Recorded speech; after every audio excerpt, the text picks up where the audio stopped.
Chair now recognizes Mr. Perry from Pennsylvania.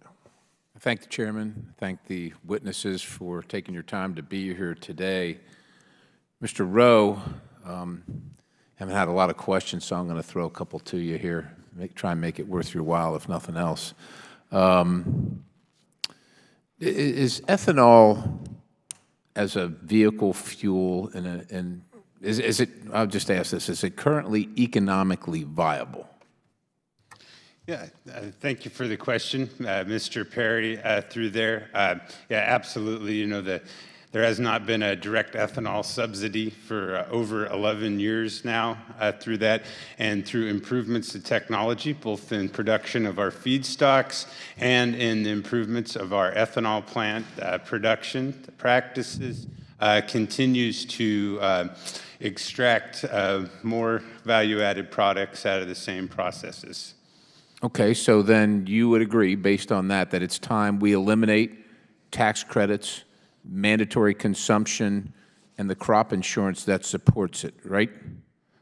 All USDA subsidies? You just said it was economically viable, doesn't receive any subsidy, so you're good with eliminating all that stuff, then that supports the production of ethanol in the United States. On the farm level, you know, I think it's important to have a safety net for food security. Okay, but I'm not talking about safety net for food and all that stuff.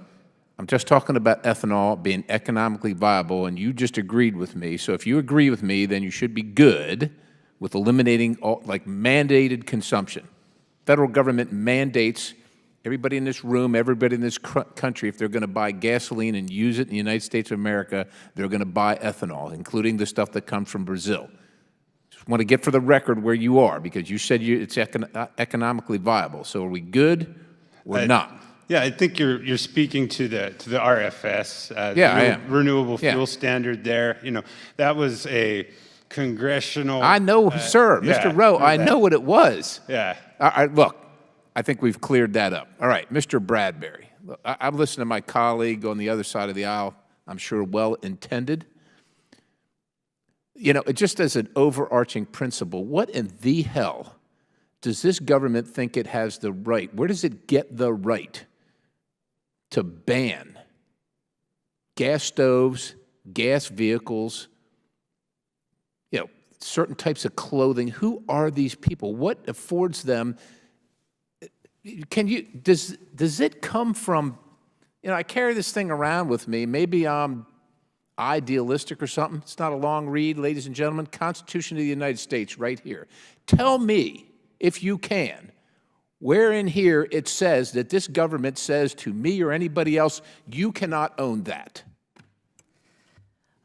It doesn't. It gives this body, the Congress, under Article 1, authority to regulate interstate commerce. But regulating interstate commerce has rarely involved bans on products. Now, Congress has the authority to do that. Congress has the authority.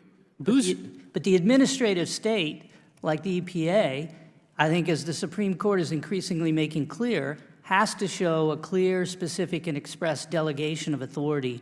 And it can't be too much authority. It can't be real legislative authority, but authority to the administrative agency to do a rulemaking, but it has to be clear.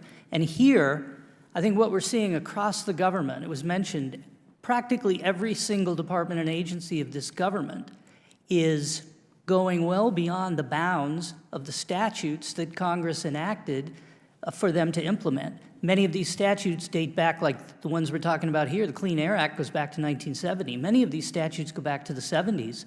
And they do give expansive authority in particular areas, but they are being taken and exploited and applied way beyond any realm that Congress, the Congress that have voted and approved them, ever contemplated. Can I ask you, I think, because you're going to take the time to answer the question, I think one of my colleagues on the other side of the aisle said that this is the direction that the industry is going. We're not going to have any choice. You're going to buy one whether you like it or not if you wish to travel.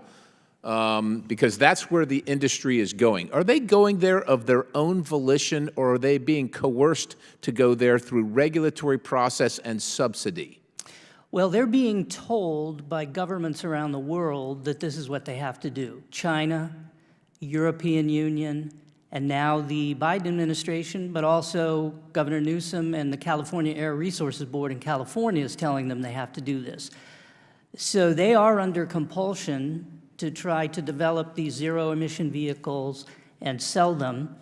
And so they are saying the things that the government powers that be want to hear them say. I think they are making promises and pledges. But I think in their minds, this will all depend on whether there's a market for these products. And they're not just going to build facilities and convert all of their capacity if, in fact, the marketplace isn't there and the demand isn't there. That's the number one problem they have for getting to their pledged results is the resistance from the American consumer. American families love their internal combustion engine vehicles. And the gentleman, sorry, Mr. Thank Perry, you. but the gentleman's time has expired. Chair now recognizes Mr. Langworthy from New York. Well, thank you very much, Mr. Chairman, and thank you to the witnesses for joining